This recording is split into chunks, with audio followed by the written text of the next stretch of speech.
Welcome everybody. This is the first class in a seminar about the Secret Doctrine and its main concepts. The Secret Doctrine was written by Madame Blavatsky 125 years ago. This is regarded by many as one of the main books, if not the main one, written by the founder of the Theosophical Society. This book is written in 2 volumes. The first volume deals with the cosmogenesis, that is, the creation or the evolution of the universe, not only from a physical point of view, but also from a spiritual point of view. The second volume deals with anthropogenesis, that is, the evolution of human beings, again, from a physical, but more importantly, from a spiritual point of view. And then most of the editions bring a third volume, which is just the index where you can find the different subjects that the Secret Doctrine deals with. The Secret Doctrine is based, according to Blavatsky, on a secret book that is a book that is not known outside the circle of the adepts, her teachers. And this book is known as the Book of Xian. The Book of Xian is said to be part of the books of QT. David Regal made some researches trying to find out what these books of QT were, and he found out that they are part of the Tibetan Buddhist Tantras. Now Blavatsky says that the books of QT that she's talking about are 7 volumes which are secret, which are not available to the public. And she says that there are many other volumes which are a more or less veiled form of these secret volumes that the adepts have. So the Book of Xian is part or a commentary to these books of QT. Now the Book of Xian is written in a language which is not known. It is called Zenzar. This language, which is used by the adepts, seems to be a pictorial language, that is, a language made of symbols. Now, there are some translations of the contents of the Book of Xian in different languages, in Tibetan, in Sanskrit, in Chinese. All these translations, of course, are in the possession of the adepts. So what Blavatsky did was to translate partially this Book of Xian and to give some of the stanzas that are in this book for the first time in a European language. She says in one of the commentaries on the Secret Doctrine that were published that the Book of Xian has many stanzas. I think she says like 60 stanzas were left aside or were not published. And Blavatsky only published a few stanzas. In volume 1 we have 7 stanzas, in volume 2 we have 12 stanzas. So what Blavatsky is presenting here is just a partial exposition of what the esoteric philosophy is. And she says that in repeated places. She says we only lifted the tip of a veil, and we are not giving the whole of the esoteric philosophy. As we are going to see, there are several reasons for this to be like that. Now, these volumes of the Secret Doctrine are organized in a particular way.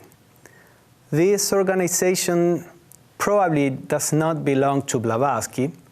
When she was writing the Secret Doctrine, she didn't really write it with a system. And she had a group of students around in England, and they helped to frame the Secret Doctrine in a more systematic way. So 2 main people that worked on this were the Kightleys, which, as I said, were living in London. And these students proposed to organize the Secret Doctrine in 3 main parts. And they say, according to their testimony, they said that wherever there were gaps, they would go to Blavatsky and say, you didn't write about this or about that, can you write some more so that we can add it to the Secret Doctrine? So it seems that the organization was a collective work, but of course all the information came from Madame Blavatsky and possibly from her teachers. So to give you a general idea of the organization of these volumes, let me show you the different parts that it has. We have the volume 1 and the volume 2. As I said, the volume 1 deals with the cosmogenesis. That means the creation of the cosmos, the universe. And volume 2 with the anthropogenesis. Anthropo means human being.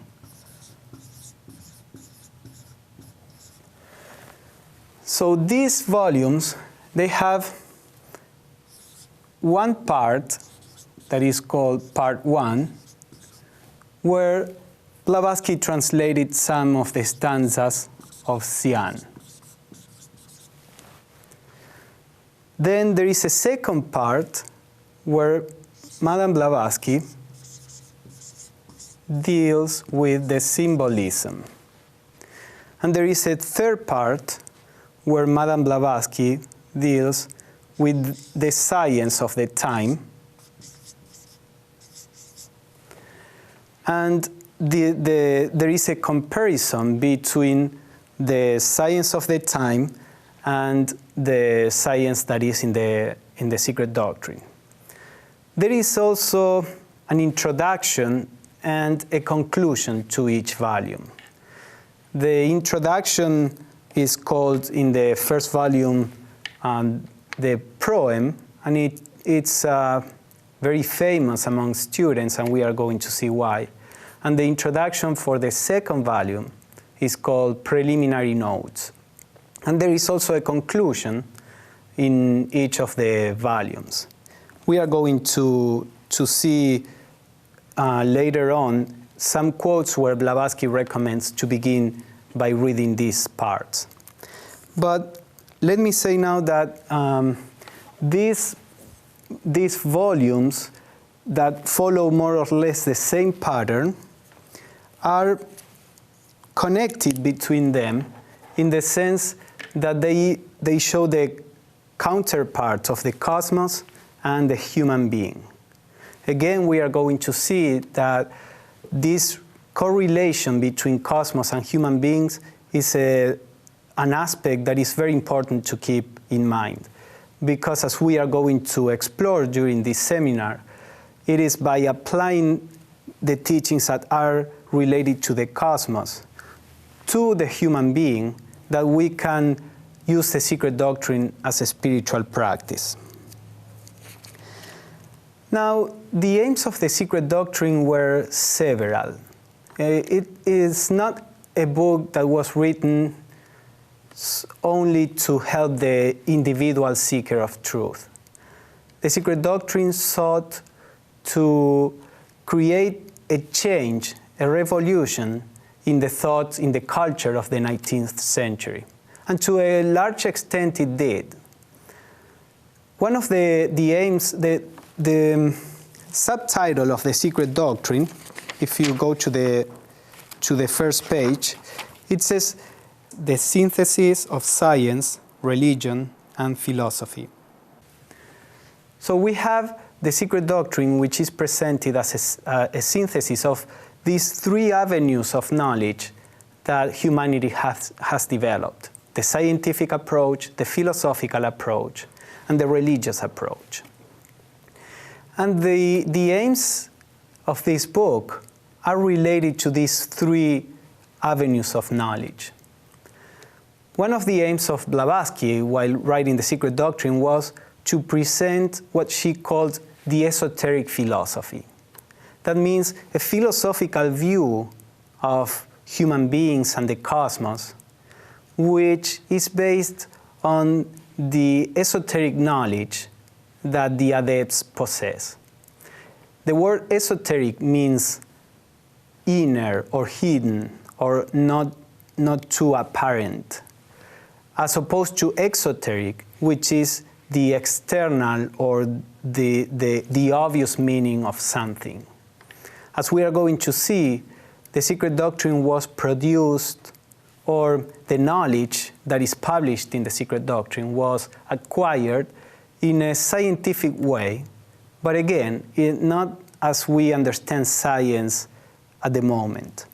So let us go back to the esoteric philosophy. The esoteric philosophy is a view of the universe in which the human being and the cosmos are explained not only in terms of the physical aspect, not only in terms of the mental or intellectual aspect, but also in terms of a spiritual aspect. When we talk about philosophy, we usually think of a set of ideas, a body of ideas that were developed by a person, a philosopher, who by intellectual efforts is trying to find out, to guess to a certain extent, the explanation for different problems in human knowledge.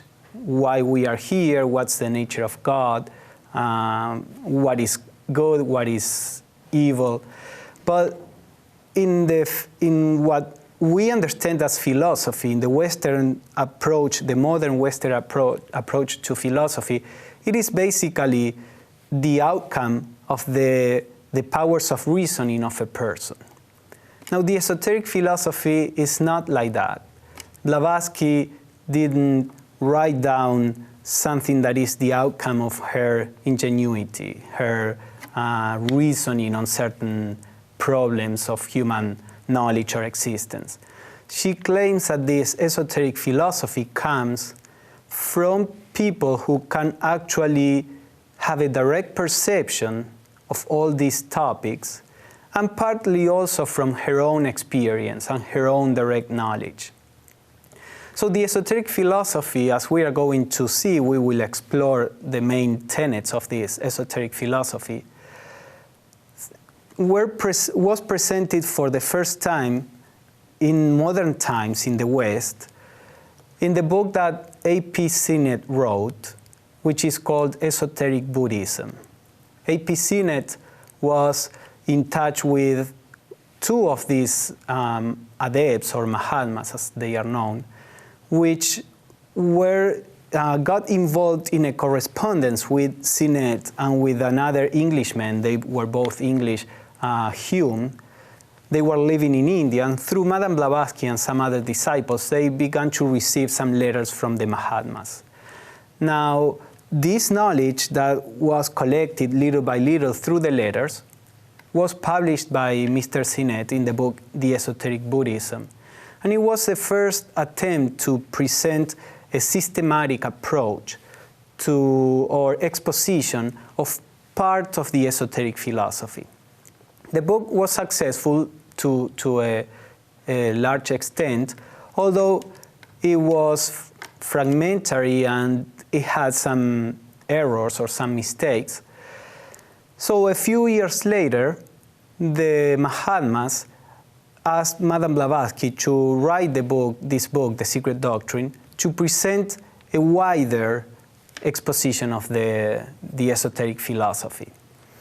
So through the Secret Doctrine, Madame Blavatsky presented many subjects that the esoteric philosophy postulates, which were in print for the first time in the West in a public sense, in a public way.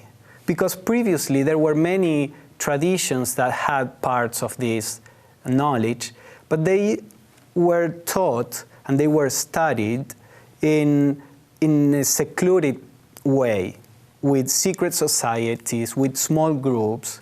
But now, for the first time, at least in modern times, we have a publication of a wide range of topics as seen by the esoteric philosophy.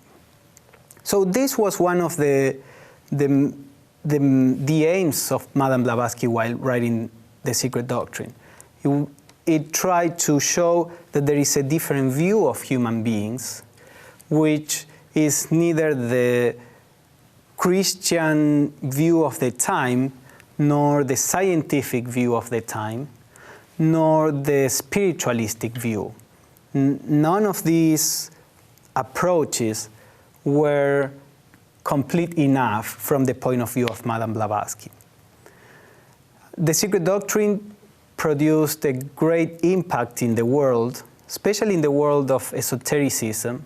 Most of the occultists that came out of at the end of the 19th century, the beginning of the 20th century, they were members of the Theosophical Society, like Max Heindel, who founded the Rosicrucian movement, or Papus, who was into Kabbalah and some more practical magic schools like the Golden Dawn. He wasn't involved with the Golden Dawn in particular, but that kind of organizations. Then we have Steiner, that was also a member of the Theosophical Society, or Alice Bailey, or many others. So many people that founded movements, esoteric movements, at the end of the 19th and beginning of the 20th century, they were influenced by the Secret Doctrine. And in their writings, they recognize this. They talk about the Secret Doctrine. So the Secret Doctrine really produced an impact in the world of esotericism. And even today is read and discussed by many people, both within and outside the Theosophical Society or the Theosophical movement. Even scientists and artists and people from different movements have read the Secret Doctrine. Now, another aim of this book was to show that there was something like an ancient wisdom religion. You know, the concept of religion in the West, especially at the time, was that there is a God, there is one true God, and that God gave a revelation. So anything that it doesn't belong to that tradition is wrong, because it didn't come from God. Now, the Secret Doctrine is postulating that there was an ancient wisdom religion, ancient meaning far before Christianity, far before the Jewish, if we look at the Judeo-Christian tradition, and that this religion that was there, Blavatsky said, is actually the foundation for all the different religions that sprang during the time in different cultures at different ages. So she was postulating that there is this common source of religious knowledge in which every spiritual teacher had access to. This was an idea that, of course, was revolutionary at the time, although it had been proposed in the past. For example, Ficino's Prisca Theologia. He said they were pretty much the same. There is a common source of religious knowledge, which is there behind every spiritual movement. But at the time, in the 19th century, this had been completely forgotten. And even today, not everybody accepts this, of course. After Blavatsky's and the Theosophical Society's work and publication, this idea of an ancient wisdom religion has become much more accepted.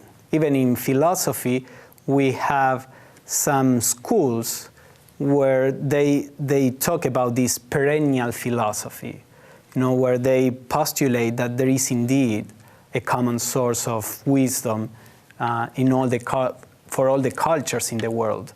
So the idea was accepted to some extent, although most religions still are trying to keep their exclusivism. They feel that if they accept that there was a common wisdom, then why would a person belong to one particular religion and not to the other? So in Buddhism, they tend to have a more open view in the sense of, well, a person is attracted to a particular religion according to his previous karma. And there are some religions that are more suited to a person than the other.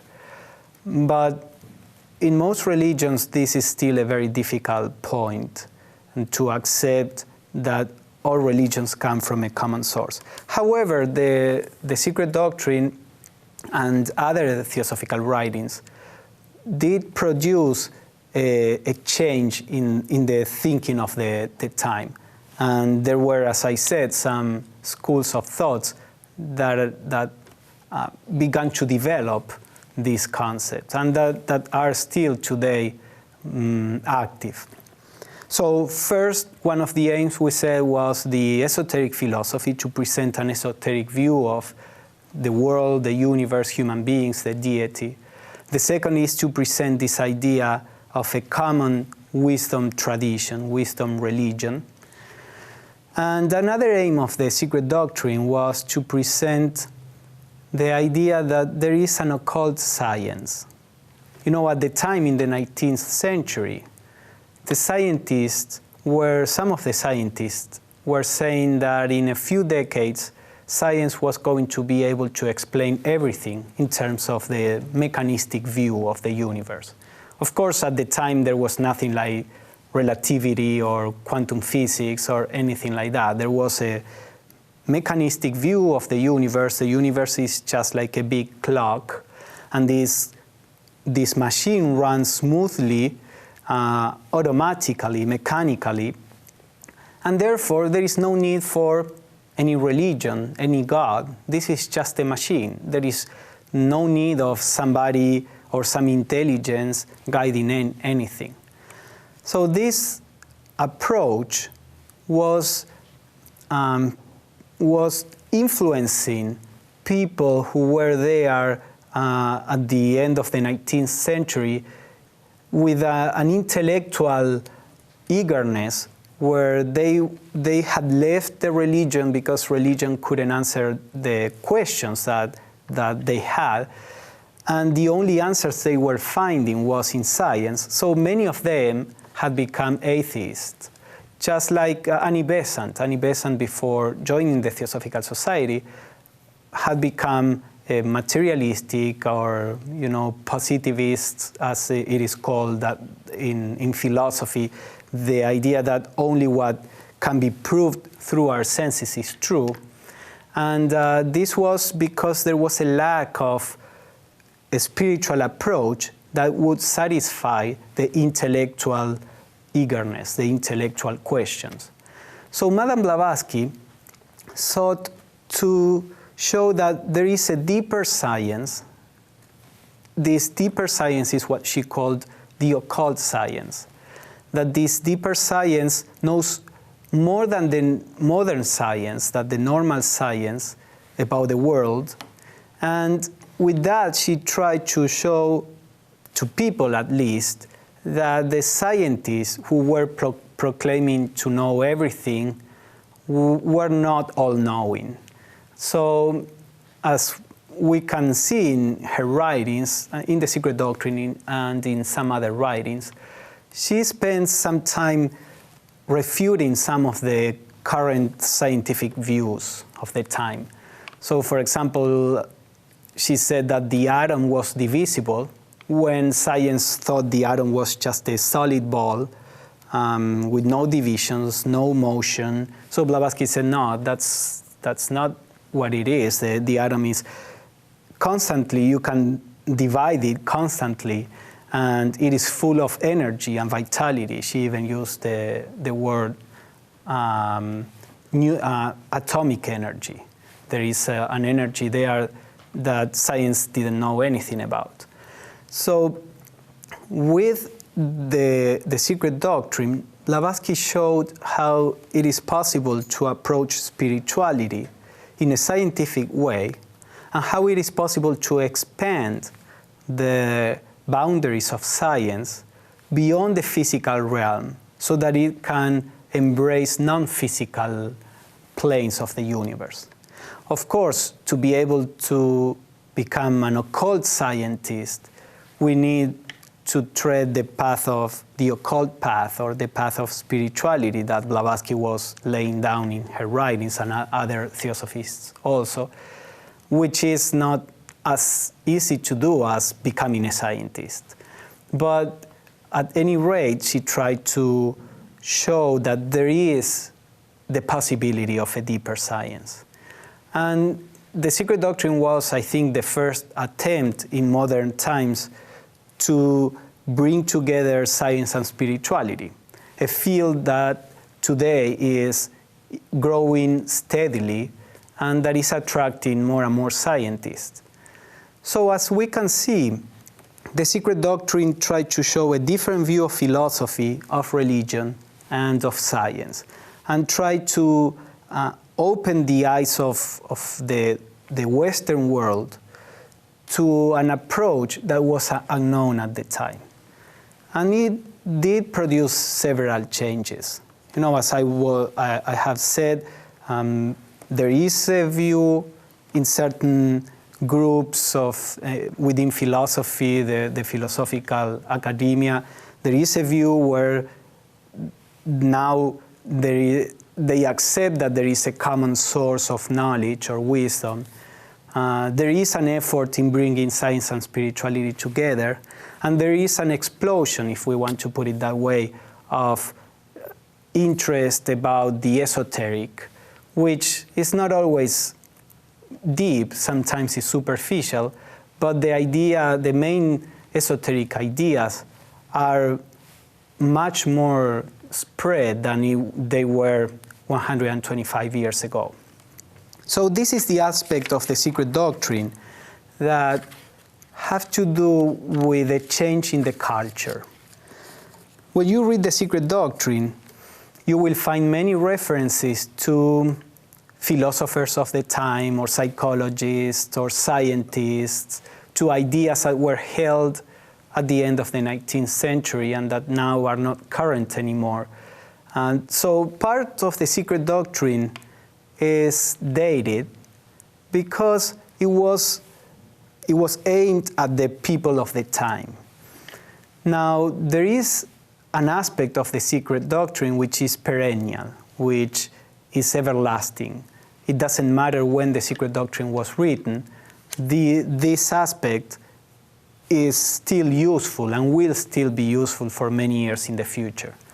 So in this seminar, we are going to focus more on this aspect, the perennial aspect of the Secret Doctrine, which has to do with the esoteric philosophy and with some concepts of the occult science and the wisdom religion.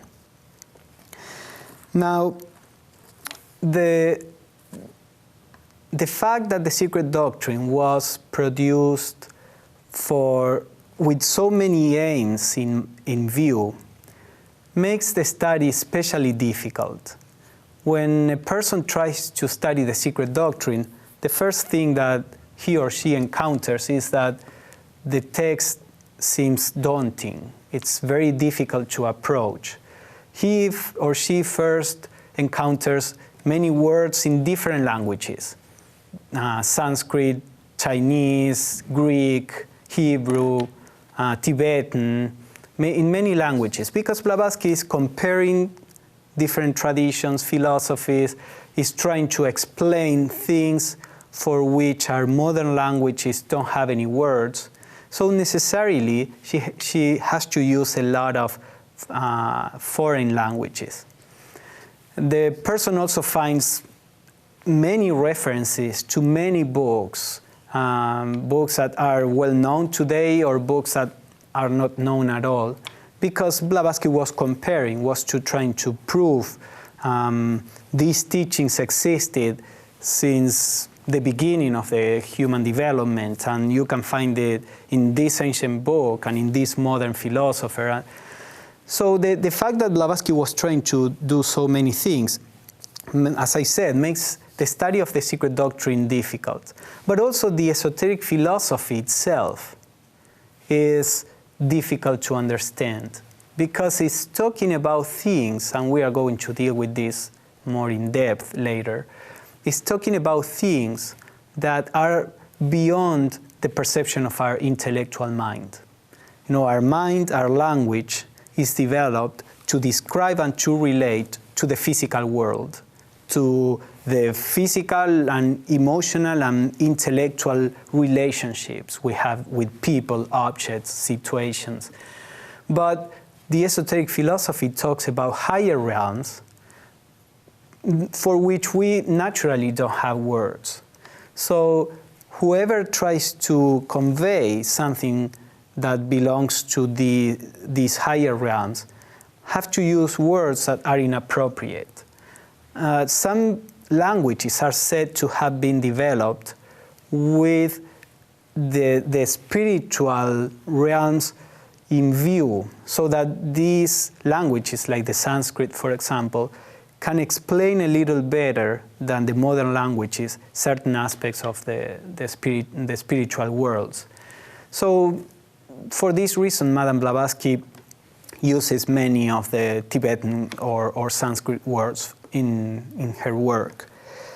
Now, this seems to be a problem or a hindrance, but it's actually, as we are going to see, it's actually the very heart of the Secret Doctrine. This difficulty in studying the Secret Doctrine is its very heart, because the Secret Doctrine is not trying to convey a knowledge. Of course it conveys knowledge, but that's not the primary aim. The primary aim, as we are going to see, is that of awakening the spiritual intuition in the student, not filling his or her head with concepts. If that were the aim, then the Secret Doctrine is one more philosophy among many. But that is not the primary aim. So Madame Blavatsky wrote that a work which compares several dozens of philosophies and over half a dozen of world religions, a work which has to unveil the roots with the greatest precautions, as it can only hint at the secret blossoms here and there, cannot be comprehended at a first reading, nor even after several, unless the reader elaborates for himself a system for it. So this is the first, when trying to see how to study the Secret Doctrine, this is the first thing we have to keep in mind. It's not a book that can be read and understood in our first reading, or even in several readings. This is a book to work with, or to work on. We have to, as we study, we have to develop our own system. You will see in many places there are what seems to be contradictions. And when most of the times where there is a contradiction, it is because our understanding is narrow or limited.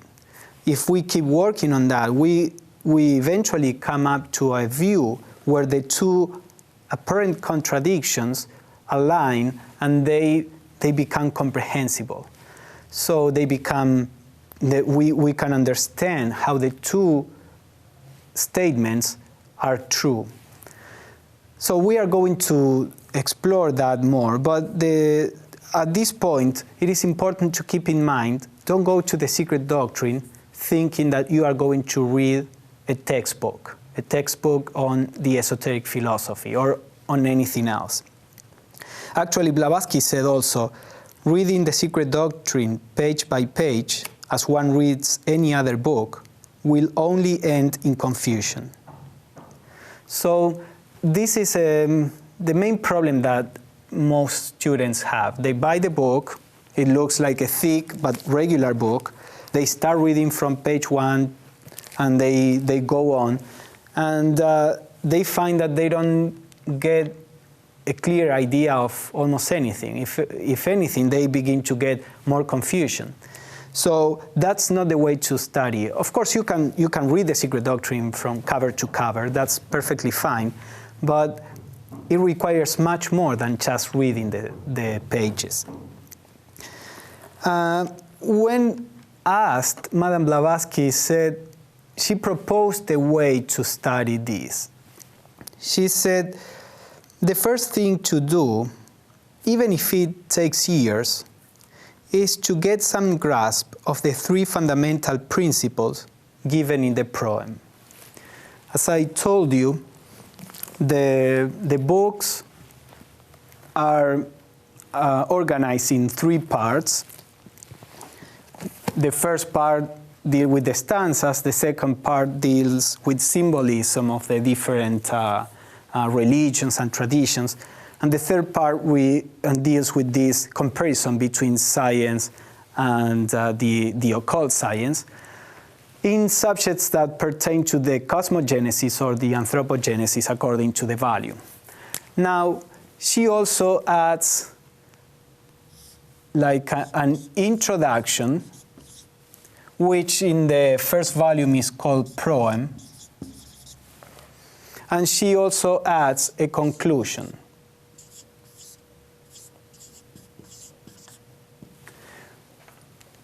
Which in the first volume is called Summing Up, or we are going to see. So Blavatsky says the first thing we have to do, even if it takes years, is to get some grasp of the three fundamental propositions. And that's basically what we are going to do during this seminar, although we are going to incorporate also concepts from other parts of the Secret Doctrine. So she continues to say, follow up by the study of the recapitulation, the numbered items in the summing up of Volume 1. So this conclusion actually, Blavatsky is the conclusion after the part 1. You will see it after the stanzas of Xian. And it's called Summing Up. Within this part, you will see different subtitles. The whole summing up is interesting. She says in particular the recapitulation. So then she goes on to say, goes to the second volume, and she says, then take the preliminary notes. That's the intro aspect. It's called in the second volume preliminary notes.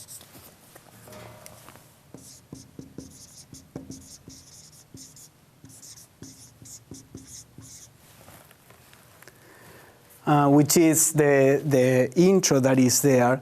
And then she says, and the conclusion of the volume 2. So we have, it is called conclusion. So those are the 4 parts that Madame Blavatsky recommends. To study the first volume, read the proem, and then the summing up. Then to study the second volume, read the preliminary notes, then the conclusion. And then you can start reading the stanzas, the symbolism, and the science. As I said, we are going to deal especially with the proem, which sets up the main ideas for the first volume of the Secret Doctrine, the volume that deals with the generation, the evolution, or emanation of the universe.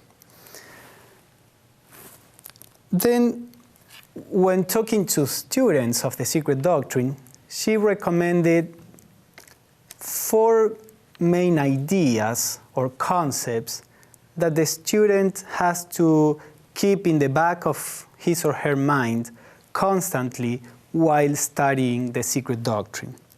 So she said, no matter what one may study in the Secret Doctrine, let the mind hold fast as the basis of its ideation to the following ideas. A. The fundamental unity of all existence. Fundamentally, there is one being. Being absolute, there is nothing outside it. It is indivisible, else it would not be absolute. So the first point we have to keep in mind is that in spite of all the diversity that we are going to explore while reading or studying the Secret Doctrine, all this diversity is just different aspects of the one being. There is only one being in the universe, and there is not really separation. So Madame Blavatsky goes on to say, the atom, the man, the God, are each separately, as well as all collectively, absolute being in their last analysis. That is their real individuality. So every being in the universe is just an expression of the one absolute being. And she says, it is this idea which must be held always in the background of the mind, to form the basis for every conception that arises from the study of the Secret Doctrine. The moment one lets it go, and it is most easy to do so when engaged in any of the many intricate aspects of the esoteric philosophy, the idea of separation supervenes, and the study loses its value. See how emphatic she is in regards to this first idea, because she says the moment one lets this idea go and gets lost in all the intricate aspects of the esoteric philosophy, and we begin to think that these beings are all separate and different, then the study loses its value. The second idea that Madame Blavatsky recommends to keep in mind while studying the Secret Doctrine is the following. You must hold fast that there is no dead matter. Every last atom is alive. It cannot be otherwise, since every atom is itself fundamentally absolute being. This is a derivation from the first idea that says everything in the universe is one being. So if everything in the universe is this one being, then there is nothing that is can be devoid of consciousness or of matter, for that matter. So there is only one being, and therefore everything in the universe has consciousness and has matter. So she goes on saying, there is no such thing as spaces of ether or akasha, or call it what you like, in which angels and elementals disport themselves like trout in water. So that means there is not empty space with nothing there. Sometimes we feel, between this and the audience, there is empty space. She says, no, there is a continuity of consciousness everywhere. The whole universe is filled with consciousness. There is nothing that is devoid of matter and consciousness. So the very space that we see around is full with consciousness and substance of different types. And this is very important, as we are going to see in the future. So she says the true idea shows every atom of substance, no matter of what plane to be in, itself alive. So this that we think is inanimate, as opposed to our body, for example, well, everything has a kind of consciousness and life. Of course, not the same manifestation, the same degree of manifestation in a body or in a chair. But still, there is some aspect of life everywhere, and some aspect of matter also everywhere, even in the very highest spiritual planes. So then she says, the third basic idea to be held is that man, and by that she means a human being, is the microcosm. And he is so, then all the hierarchies of heaven exist within him.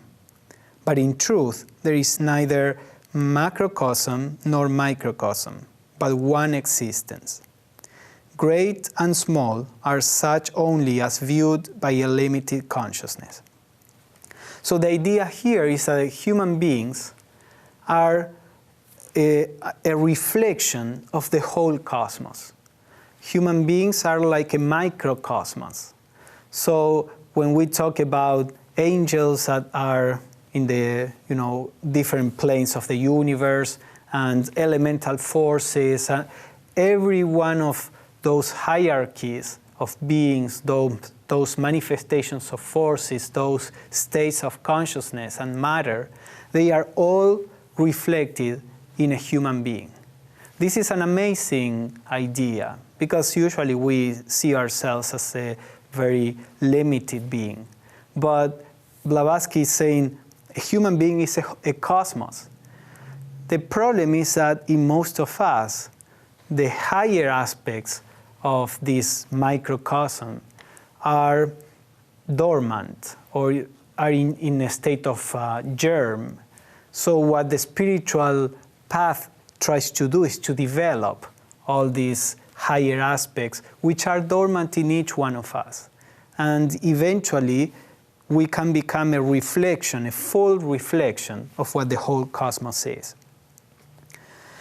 And finally, she says the fourth and last basic idea to be held is that expressed in the great Hermetic Axiom.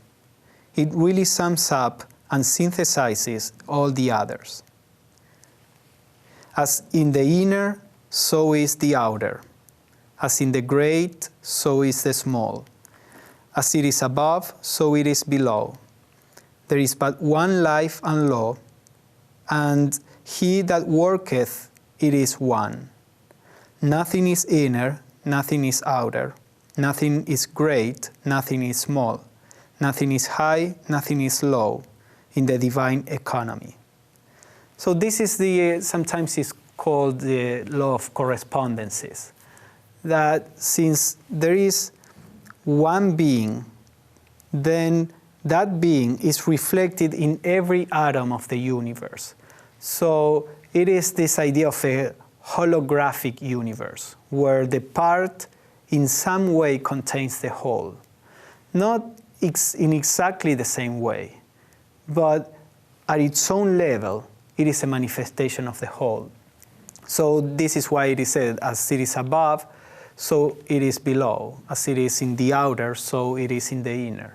And this is a guide, a very important guide for us when we have to study the Secret Doctrine. And we are going to use this law quite a bit, because when we are trying to apply the cosmic aspects of the teachings that we find in the Secret Doctrine to the psychological states that we experience, we are using these basic ideas. We are, which, as Blavatsky said, they come from one particular worldview, the view that there is only one being, therefore everything is alive, and that one being is reflected in every atom.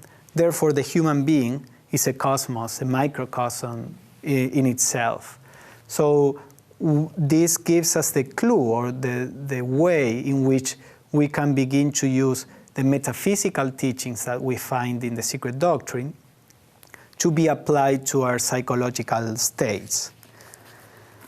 So to sum up what we were saying, the main point in this our first talk is that the Secret Doctrine is not a book that can be read as any other book. So when you go to approach the Secret Doctrine, do it more with the attitude of a person that goes to solve a problem, not a problem in the sense of something that you don't like, just like when you have some crosswords or when there is some puzzle and you sit down enjoying the process of solving this puzzle.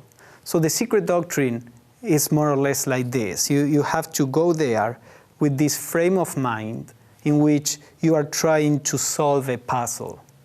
But not only from an intellectual point of view. What we are trying to do is to solve the puzzle, but with a certain attitude that in which our spiritual intuition will be the one that guides us how to solve this puzzle. In order to do that, we need to follow a certain, or to study in a certain way that we are going to explore in our next talk.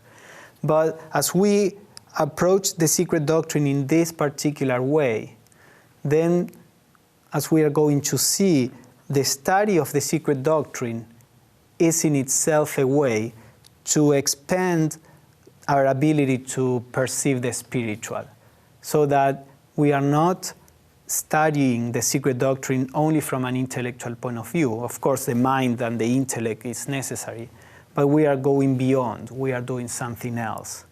And as I said, that is going to be the subject of our next talk. So for now, we can stop here, and then we will come back to the talk, the effects of the study of the Secret Doctrine. Thank you.